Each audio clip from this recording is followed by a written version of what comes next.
Puji Tuhan, Shalom, selamat pagi.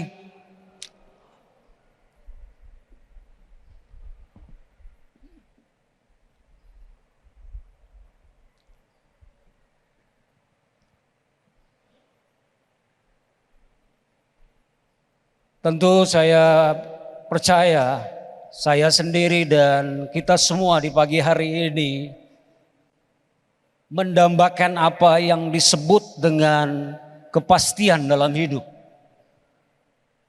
Misalnya ada orang-orang yang punya dambaan kepastian dalam hidupnya tentang pendidikan yang baik, bahkan pun juga ada pekerjaan yang stabil, pekerjaan yang baik, bahkan ada hubungan yang serius, dan juga ada dambaan tentang kesehatan yang tetap terjaga dengan baik.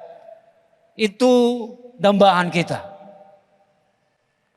Dan tentunya kepastian itu memberikan perasaan aman karena mengurangi yang namanya ketidakpastian.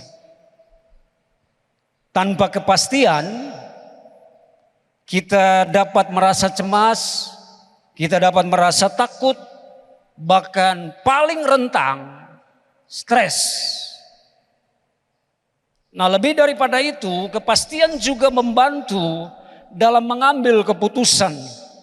Dan ketika kita memiliki informasi yang jelas, kita dapat membuat keputusan secara lebih tepat lagi dan dapat meningkatkan kepercayaan diri kita dan mengurangi yang namanya penyesalan. Itu kepastian. Nah, saat ini kita hidup di dunia yang penuh dengan ketidakpastian. Setiap hari kita diperhadapkan dengan berita-berita tentang ketidakpastian. Buka saja media sosial, yang muncul adalah gejolak ekonomi, berita tentang perpecahan politik, bahkan pun juga tentang perang. Bahkan lebih juga tentang yang namanya pribadi sendiri, kita bergumul tentang kesehatan yang kadang baik, kadang menurun, tantangan dalam pekerjaan, pelayanan, studi, kebutuhan keluarga, bahkan biaya studi untuk anak-anak. Bahkan ada banyak hal yang kita hadapi. Dan mari saya kasih tahu ini, di tengah-tengah kondisi seperti itu, ada banyak orang mencoba untuk mencari sesuatu yang kokoh untuk dipegang. Mencari pegangan kepastian yang tidak akan bergeser. Pertanyaannya begini, di mana kita dapat menemukan kepastian yang teguh itu? Apapun yang terjadi dalam hidup kita, percayalah bahwa kita dibangun di atas sesuatu yang lebih besar, yang lebih kuat dari keadaan yang kita hadapi. Yaitu firman Tuhan yang tidak berubah dan hanya firman yang memberi kepastian. Amin. Firman memberi kepastian. Kepastian dalam hidup dengan hidup yang kekal. Yohanes pasal 3 ayat 16 berkata, karena begitu besar kasih Allah akan dunia ini, sehingga ia mengeruniakan anaknya yang tunggal, supaya setiap orang yang percaya kepadanya tidak binasa, melainkan beroleh hidup yang kekal. Firman memberi kepastian untuk hidup kekal. Apalagi firman memberi kepastian untuk masa depan. Yeremia 29 ayat 11 berkata, sebab aku ini mengetahui rancangan-rancangan apa yang ada padaku mengenai kamu. Demikianlah firman Tuhan, yaitu rancangan damai sejahtera dan bukan rancangan kecelakaan, untuk memberikan kepadamu hari depan yang penuh harapan. Apakah cukup? Masih banyak kepastian di dalam firman Tuhan. Kepastian untuk kesembuhan. 1 Petrus 2 ayat 24 berkata, ia sendiri telah memikul dosa kita di dalam tubuhnya di kayu salib, supaya kita yang telah mati terhadap dosa hidup untuk kebenaran. Oleh bilur-bilurnya kamu telah sembuh. Kita hidup dalam kepastian firman Tuhan, bukan berarti bahwa kita hidup tanpa masalah, melainkan hidup dengan ketenangan di tengah masalah, karena kepastian kita bukan bersumber. Sekali lagi saya mau bilang bahwa kepastian kita bukan bersumber atau didasarkan pada keadaan atau situasi yang membaik, melainkan pada karakter Allah yang tidak berubah. Lalu, itu kepastian. Pertanyaannya adalah, mengapa firman? Tentu pasti ada yang lain kan? Kita bisa memiliki kepastian lewat janji orang, tapi awalnya adalah pasti, akhirnya adalah tidak pasti. Awalnya bagus, janjinya muluk-muluk, diberikan kepastian, seakan-akan bahwa besok bahkan 5 menit kemudian kita dapat. Ternyata kita tunggu sampai 2 tahun belum juga dapat. Pertanyaannya tadi, mengapa firman? Alkitab berkata dalam Yohanes pasal 1 ayatnya yang pertama berkata, pada mulanya adalah firman. Firman itu bersama-sama dengan Allah, dan firman itu adalah Allah. Kenapa firman? Karena firman adalah Allah sendiri. Lalu apa lagi? Kenapa firman? Karena Allah tidak berubah. Alkitab berkata bahwa Yesus Kristus tidak berubah. Dulu, sekarang, bahkan sampai selama-lamanya. Bahkan kenapa firman? Karena firman tidak berubah. Matius 24 ayat 35 berkata, langit dan bumi akan berlalu, tetapi perkataanku tidak akan berlalu. Ada juga, kenapa firman? Karena Allah tidak berdusta. Bilangan 23 ayat 19 berkata, Allah bukanlah manusia sehingga ia berdusta, bukan anak manusia sehingga ia menyesal. Masakan ia berfirman dan tidak melakukannya, atau berbicara dan tidak menepatinya?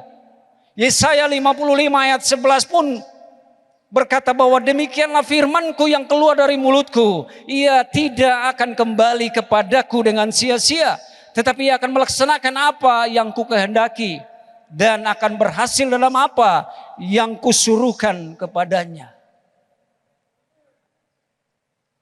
Kalau ini adalah dasar kepastian kita, kenapa kita ragu? Kalau ini adalah dasar kepastian kita, kenapa kita pilih kepastian yang lain? Seperti kita ada dalam warna abu-abu antara Tuhan atau keadaan, antara firman atau perkataan orang. Jika firman memberi kepastian dalam hidup kita, apa yang perlu kita buat? Apakah kita cuma hanya sekedar datang ke gereja, mendengar firman, membaca firman, lalu kita pulang biasa saja? Tapi ada hal yang perlu kita buat. Kalau kita percaya bahwa firman memberi kepastian, maka ini yang pertama, bangun fondasi yang teguh pada firman Tuhan.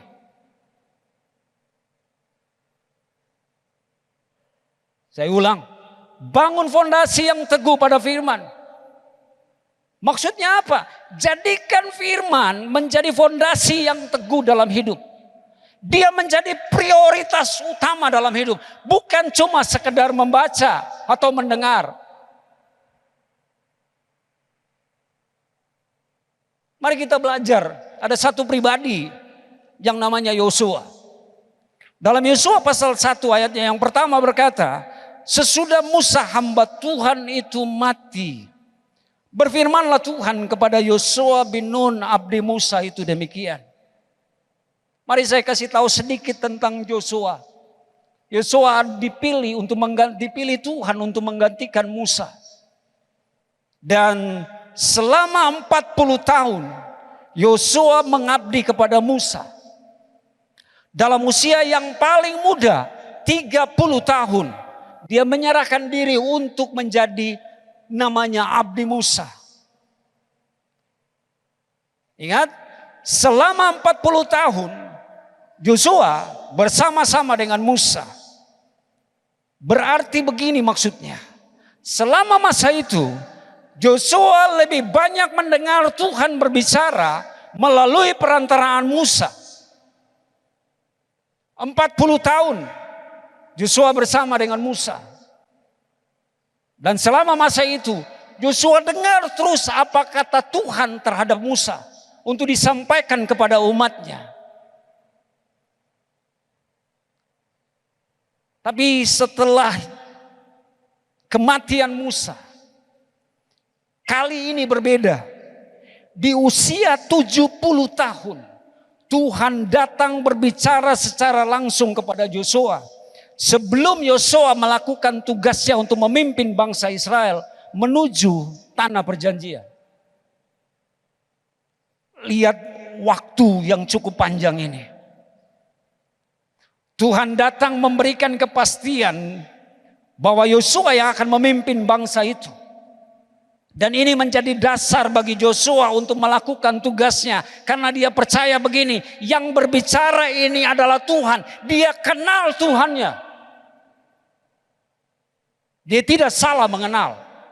Karena kenapa? Bisa saja sudah 40 tahun dalam perjalanan hidup kita mengikut Tuhan. Bisa saja kita bisa tidak kenal Tuhan. Maksudnya kenapa? Maksudnya seperti ini. Firman bukan hanya sekedar didengar dan dibaca untuk kita tahu. Tetapi untuk kita mengalami kuasa firman yang adalah Allah sendiri. Itu maksudnya. Jadi Yosua tahu bahwa sepanjang waktu yang cukup panjang itu dia mendengar. Dia tahu bahwa dia mesti alami yang namanya kuasa firman itu. Dan itu dibuktikan. Yang tadi telah kita baca. Bahwa di usia 70 tahun itulah. Tuhan berbicara langsung tanpa perantara Musa. Langsung kepada Yosua. Mari hari ini kita sama-sama sepakat. Bahwa untuk mengalami Tuhan. Dan kuasa firman-Nya bekerja di dalam kita, kita perlu bangun fondasi yang teguh, bangun fondasi yang kokoh, bangun fondasi yang kuat. Saya ingin bawa Bapak Ibu Saudara semua di dalam Lukas pasal 6 ayatnya yang ke-46 sampai 49 ada sebuah kisah atau sebuah cerita tentang ada dua macam dasar. Dan di ayat 47, 48 firman Tuhan berkata seperti ini. Setiap orang yang datang kepadaku dan mendengarkan perkataanku serta melakukannya, aku akan menyatakan kepadamu dengan siapa ia dapat disamakan. Ia sama dengan seorang yang mendirikan rumah. Orang itu menggali dalam-dalam, garis bawahi kata dalam-dalam. Dan meletakkan dasarnya di atas batu. Ketika datang air bah dan banjir melanda rumah itu tidak goyah karena rumah itu kokoh dibangun.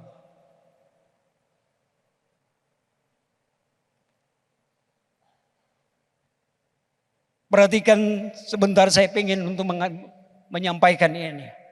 Bahwa menggali dalam-dalam itu menggambarkan proses bagaimana kita mendengarkan firman. Bukan cuma sekedar, tetapi disertai dengan ketaatan. Ini bukan sekedar percaya di permukaan, tetapi kita membuang yang namanya tanah ego kita membuang yang namanya pasar kenyamanan kita, sampai hidup kita berpijak langsung pada fondasi yang teguh, yaitu firman. Jadi buang semua ego, buang semua rasa nyaman. Baru kita tahu bahwa kita sedang ada di posisi ini di atas firman Tuhan. Nah, menggali dalam-dalam berarti melakukan upaya, ada sebuah upaya ekstra untuk memastikan bahwa dasar hidup kita tidak menempel pada hal-hal yang dangkal, yang cuma hanya di permukaan, melainkan tertanam pada fondasi yang tak tergoyahkan. Amin. Fondasi orang percaya adalah firman Tuhan. Kita perlu menggali dalam-dalam yang namanya pengenalan yang benar akan Tuhan melalui firman-Nya. Gali dalam-dalam pengenalan kita akan Tuhan. Firman, kenapa menggali dalam-dalam melalui firman? Firman memberitahu kita siapa namanya. Firman memberikan apa janjinya. Lalu apa yang disukainya, bahkan bagaimana karakternya. Di situ kita kenal Tuhan kita. Dari firman itu. Nah, tanpa firman, pengenalan kita akan Tuhan bisa menjadi sangat subjektif. Artinya begini, tergantung perasaan masing-masing kita. Firman Tuhan menjadi standar agar kita tidak terjebak dalam bayang-bayang atau imajinasi kita sendiri tentang siapa Tuhan. Itu standarnya adalah firman. Oke. Saya tulis di sini bilang bahwa firman Tuhan adalah lensa yang memungkinkan kita melihat Tuhan dengan jernih. Itu firman. Bukan firman ini adalah lensa untuk melihat orang lain. Tapi melihat kita sendiri dengan jernih. Tanpa firman Tuhan, pandangan kita akan kabur dan terbatas. Pada apa? Pada logika manusia kita. Sebab tanpa pengenalan yang benar akan firman akan Tuhan, maka kita akan meragukan yang namanya firman-Nya. Fondasi pengenalan kita akan Tuhan bukan bergantung pada apa kata orang. Oke? Tapi pada perjumpaan dengan Tuhan secara pribadi. Dan itu Alkitab berkata dalam Ayub 42 ayat 5 berkata, dalam terjemahan bahasa Indonesia masa kini, dahulu pengetahuan tentang engkau hanya kudengar dari orang saja. Mungkin kita dulu seperti itu. Tetapi sekarang maksudnya gini, bahwa sekarang ini saya berhadapan muka langsung, perjumpaan langsung, bukan dengar kata orang. Jadi itu pengenalan kita dibangun pada perjumpaan kita dengan Tuhan. Nah, ingat, bukan seberapa lama kita bertobat. Bukan seberapa lama kita lahir baru. Atau bukan seberapa lama kita menjadi orang Kristen. Yang menjadi orang Kristen yang menentukan kita kuat. Berdiri, berjalan menjalani hidup. Tetapi ini, seberapa dalam fondasi pengenalan kita akan Tuhan. Dan seberapa dalam firman yang kita hidupi dan kita alami. Itu yang paling penting. Karena kenapa? Bayangkan ada sebuah rumah yang dibangun di atas batu karang. Kemudian datang banjir, kemudian datang angin. Sekeras apapun. Tapi Alkitab berkata rumah itu berdiri kokoh teguh.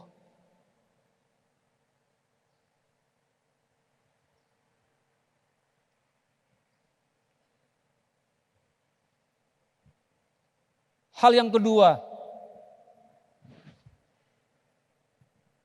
bangun kepercayaan dirimu pada firman Tuhan. Maksudnya berani percaya Tuhan, berani percaya firman-Nya.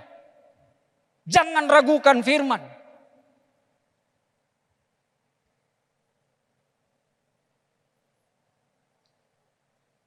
Saya coba untuk mencari yang namanya referensi tentang tentang Yosua. Ternyata referensi menulis bahwa durasi waktu Yosua menjadi abdi Musa seperti yang tadi saya katakan adalah 40 tahun. Berarti selama itulah Yosua mendengar firman dengan perantaraan Musa. Dan komunikasi atau yang instan. Ingat, komunikasi yang intens terjadi secara langsung antara Tuhan dan Yosua baru menjadi fokus utama setelah Musa mati. Itu ditulis tadi. Dan di Yosua pasal 1 ayat yang kedua berkata, hambaku Musa telah mati. Sebab itu bersiaplah sekarang. Seberangilah sungai Yordan ini. Engkau dan seluruh bangsa ini menuju negeri yang akan kuberikan kepada mereka. Kepada orang Israel itu. Nah, di saat itu firman itu datang untuk Yosua secara langsung. Dalam usianya 70 tahun. Itu referensi menulis. Tuhan datang berbicara secara langsung kepada Yosua. Dan melewati waktu yang cukup lama itulah yang membuktikan bahwa firman yang didengarnya selama ini, selama dia ikut Yosua, ikut Musa, dialaminya.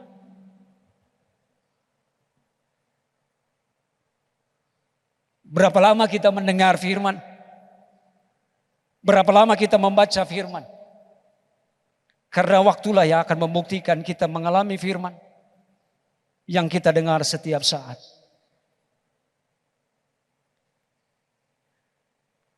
Kapan?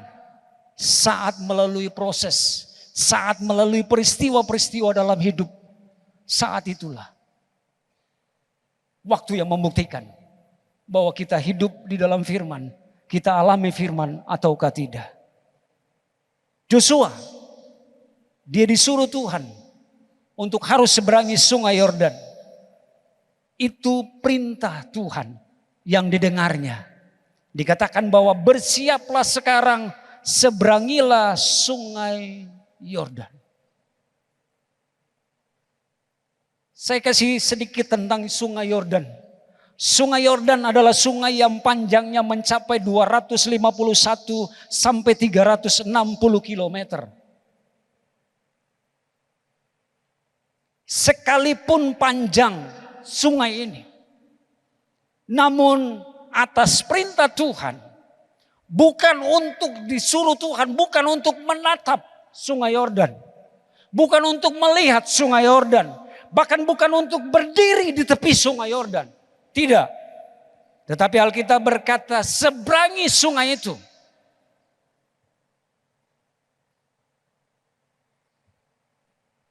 Menyeberang atau melewati sungai Yordan bagi Yosua itu merupakan sebuah proses. Karena kenapa ini untuk pertama kali dia mesti pimpin bangsa Israel mencapai tanah perjanjian. Ini baru pertama kali. Sebelumnya dia bisa ikuti Musa, dia lihat Musa lakukan banyak mujizat. Tapi kali ini dia sendiri yang disuruh. Sungai Yordan bukanlah tujuan. Bahkan waktu berada di tepi sungai Yordan pun itu bukan berarti bahwa kita sudah menerima janji Tuhan. Belum. Tetapi kita harus berpindah ke tempat yang tepat. Karena janji Tuhan itu bukan ada di sungai Yordan. Tapi janji Tuhan itu ada di tanah perjanjian.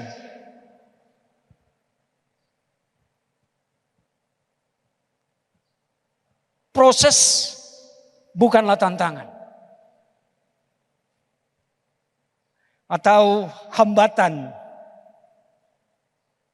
tetapi peluang untuk mencapai tujuan yang akan dicapai.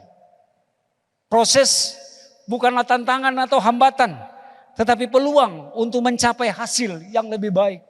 Selamat datang buat saudara yang mengalami proses sampai hari ini.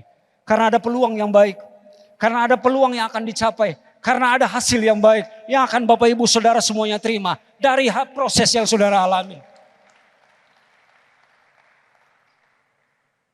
Ingatkah kita akan beberapa peristiwa yang ditulis dalam Alkitab tentang sungai Yordan? Salah satu di antaranya adalah kisah dalam 2 Raja-Raja pasal 5. Ada seorang perwira yang bernama Naaman disembuhkan dari penyakit kustanya.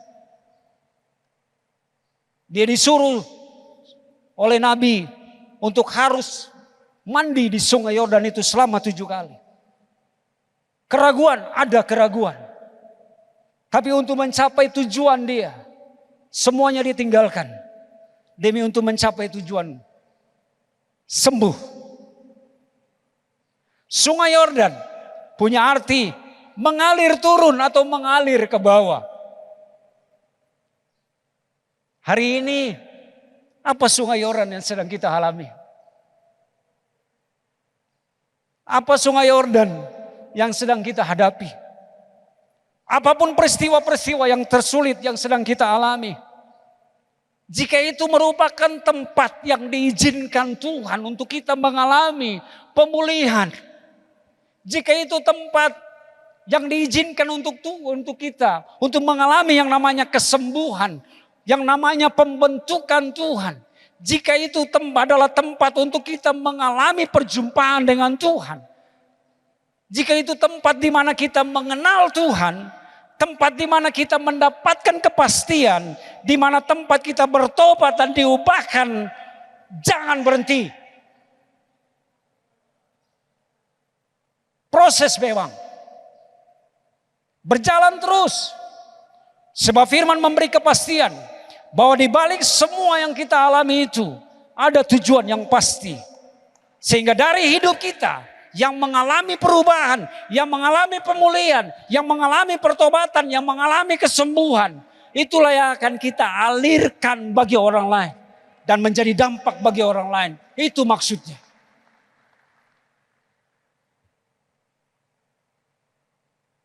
Lalu kapan semua ini dimulai? Tunggu besok? Tunggu nanti tahun depan? Tunggu nanti kapan? Alkitab berkata Yosua pasal 1 ayat yang kedua tadi. Bersiaplah sekarang. Bukan besok. Sekarang. Bersiaplah sekarang. Seberangi sungai Yordan ini. Bersiaplah sekarang. Maksudnya ketika Tuhan datang menyatakan firman-Nya kepada kita dan kita tidak mengeraskan hati kita, itu adalah sekarang. Ibrani pasalnya yang ketiga ayat yang ke-15 berkata, tetapi apabila pernah dikatakan pada hari ini, kalau Bapak Ibu baca ayat ini, besok dia akan bilang gini, pada hari ini. Bapak Ibu baca firman Tuhan ini nanti hari Kamis depan, tetap firman ini akan berkata pada hari ini. Jika kamu mendengar suaranya, janganlah keraskan hatimu seperti dalam kegeraman.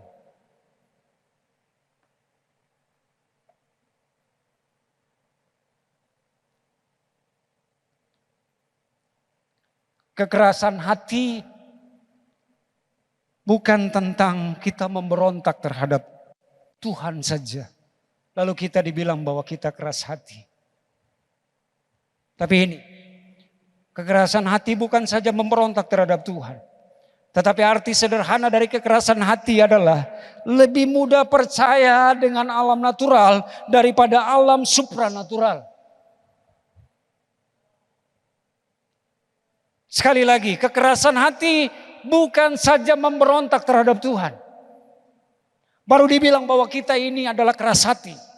Tetapi waktu kita lebih mudah percaya dengan hal-hal yang alami daripada supranatural, sebenarnya kita sedang keraskan hati kita.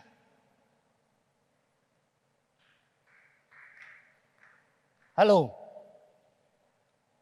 Ya? Ketika kita menolak untuk hal-hal natural, lalu kita menerima hal-hal supranatural, kita sedang berpindah masuk di yang namanya jalan yang tepat itu. Kalau tidak, kita akan keras hati di situ. Kapan itu? Sekarang. Bukan besok. Kalau hari ini Tuhan berbicara untukmu, untuk mengalami Tuhan, perjumpaan dengan Tuhan, mengubah hidup saudara, ambil keputusan ini sekarang. Kalau Tuhan hari ini berbicara untukmu untuk tinggalkan segala hal yang membuat kamu terhalang, yang membawa kamu untuk mengalami kehidupan yang gagal, putuskan hari ini, sekarang. Kalau hari ini Tuhan berbicara untukmu untuk harus mesti kembali bertobat, bertobat sekarang, jangan tunggu besok. Kalau hari ini Tuhan suruh kamu untuk mesti lahir baru, lahir barunya sekarang, sekarang. Kalau Tuhan mesti suruh kamu baptis hari ini, baptisnya kapan? Ambil keputusan sekarang.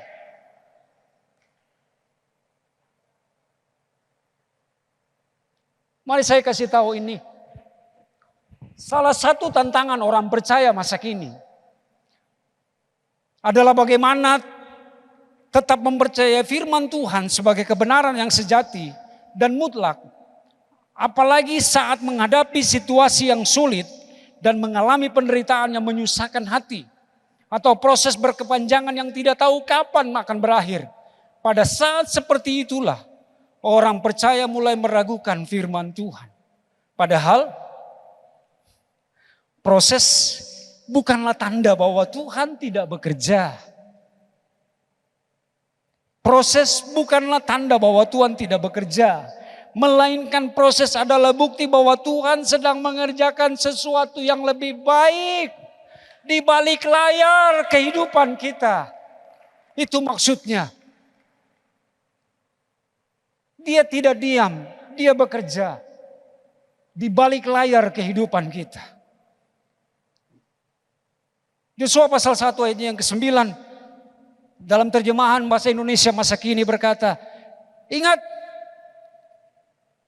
Jadi seperti Tuhan datang dan bilang, Yosua, ingat, aku sudah memerintahkan kepadamu supaya engkau sungguh-sungguh yakin dan berani.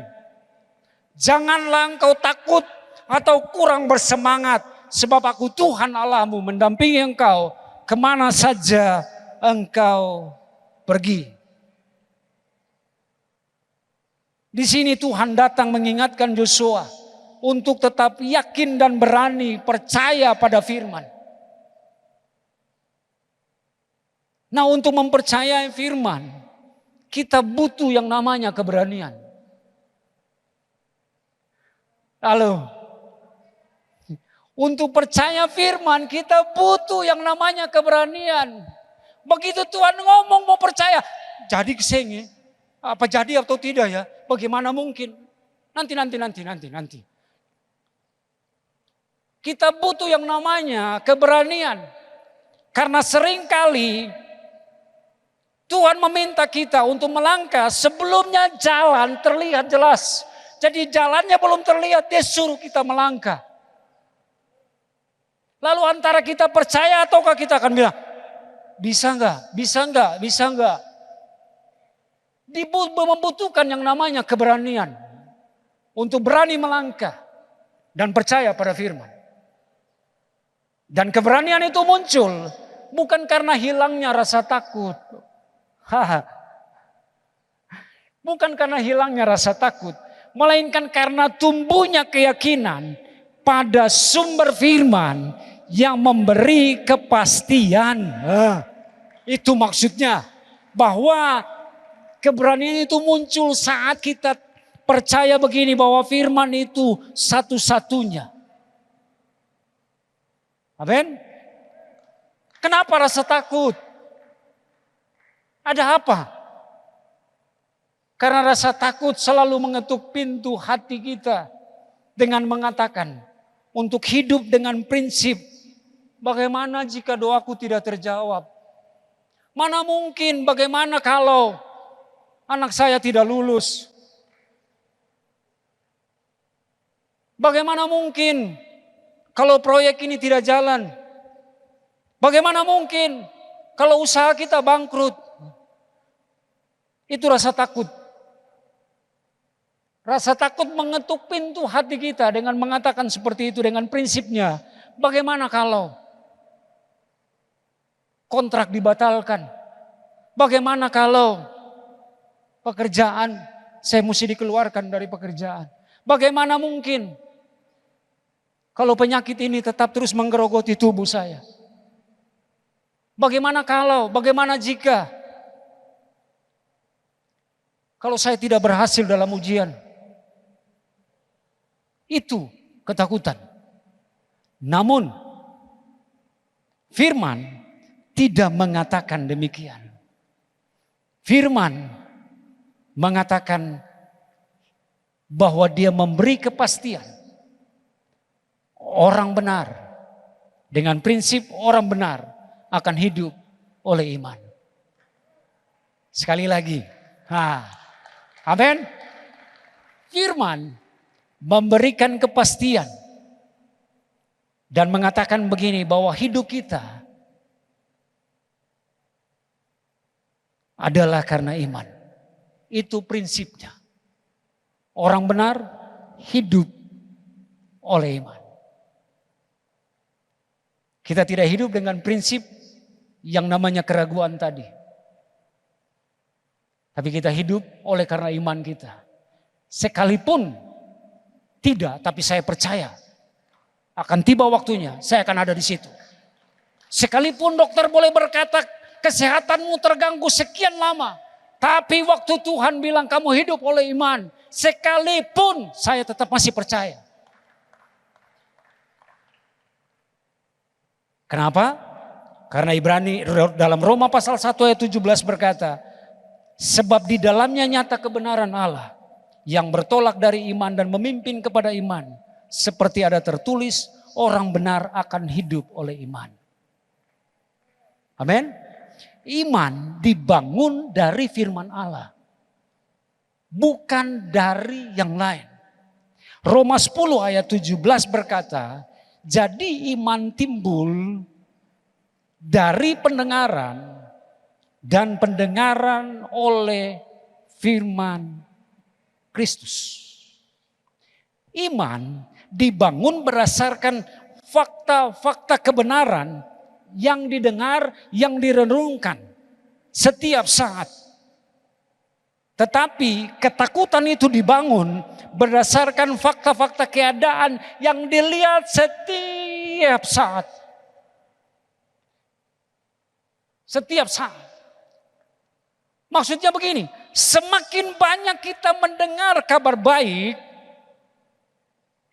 semakin banyak kita dengar kabar baik karena firman itu adalah kabar baik, maka hidup kita akan dipengaruhi oleh yang namanya kekuatan, yang namanya sukacita, yang namanya damai sejahtera. Itu kita akan diliputi dengan semuanya. Tetapi semakin banyak kita mendengar kabar buruk, maka hidup kita akan dipengaruhi oleh yang namanya ketakutan, kecemasan, keraguan, putus asa. Hanya itu yang akan kita dapat.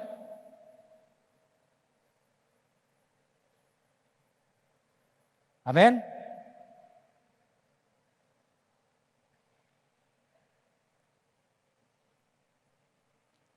Yesaya 30 di ayat 20 sampai 21.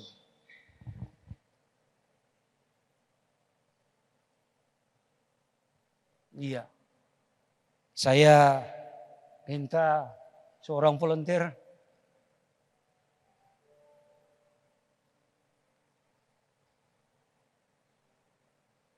Yesaya 30 ayat 20 sampai 21. Oke. Ayatnya bilang begini. Dan walaupun Tuhan memberi kamu roti dan air serba sedikit, namun penjagamu tidak akan menyembunyikan diri lagi. Tetapi matamu akan melihat terus, akan terus melihat dia. Dan telingamu akan mendengar perkataan ini dari belakangmu. Inilah jalan, berjalanlah mengikutinya, entah kamu menganan atau mengiri. Dalam terjemahan bahasa Indonesia masa kini berkata, Tuhan memberi kamu masa percobaan yang berat untuk mengajar kamu. Tetapi sekarang Ia sendiri mendampingi kamu sehingga kamu mengalami kehadirannya. Bila kamu menyimpang dari jalan, di belakangmu akan terdengar suaranya yang berkata, inilah jalannya, ikutilah jalan ini. Saya mau kasih, ini contoh. Alkitab tadi bilang bahwa kamu akan ke kiri atau melangkah ke kiri dan ke kanan. Tetapi suara yang kamu dengar dari belakangmu akan berkata, inilah jalannya, ikutilah jalannya. Ketika kamu jatuh, ketika kita jatuh, kita akan mendengarkan suara dari belakang kita yang berkata, bangkit, aku tidak akan pernah membuat jalan bagimu untuk kamu jatuh. Bangkit, bangkit, bangkit. Kamu mesti berdiri kuat, berdiri teguh. Kamu jalan, kamu jalan. Tapi waktu kamu sakit, kamu akan mendengar suara dari belakangmu berkata, inilah jalan itu. Ikuti jalannya. Aku tidak akan pernah membuat jalan bagimu untuk kamu sakit. Aku tidak membawa penyakit bagimu. Tapi oleh bilur yang aku alami selama dalam hidupku, kamu akan sembuh. Kamu akan sembuh. Kamu akan berjalan. Kamu akan berjalan, kamu melewati jalan yang bukan jalan Tuhan. Kamu berjalan di jalan yang salah. Tapi waktu kamu berjalan di jalan yang salah itu, suara itu datang dari belakangmu dan berkata, aku tidak pernah membuat jalan itu bagimu. Aku membuat jalan yang baru bagimu, yang belum pernah engkau tahu. Waktu engkau mengalami jalan buntu, engkau akan mendengar suara dari belakang yang berkata, aku tidak pernah membuat engkau jalan buntu, tapi aku memberikan jalan keluar bagimu. Waktu kamu takut,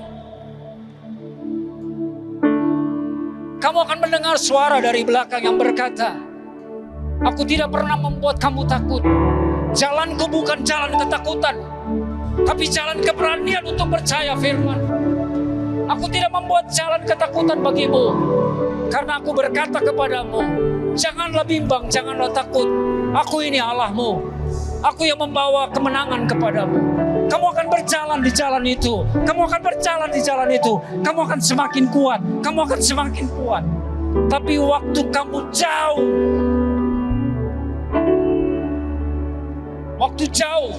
suara itu tidak terdengar. Suara itu tidak terdengar karena jauh. Kita jarak jauh sekali. Tapi waktu kita kembali dan dia berkata, berjalanlah jalanku. Kamu tidak sendiri. Kamu bersama dengan aku. Kamu bersama dengan aku. Kamu bersama dengan aku.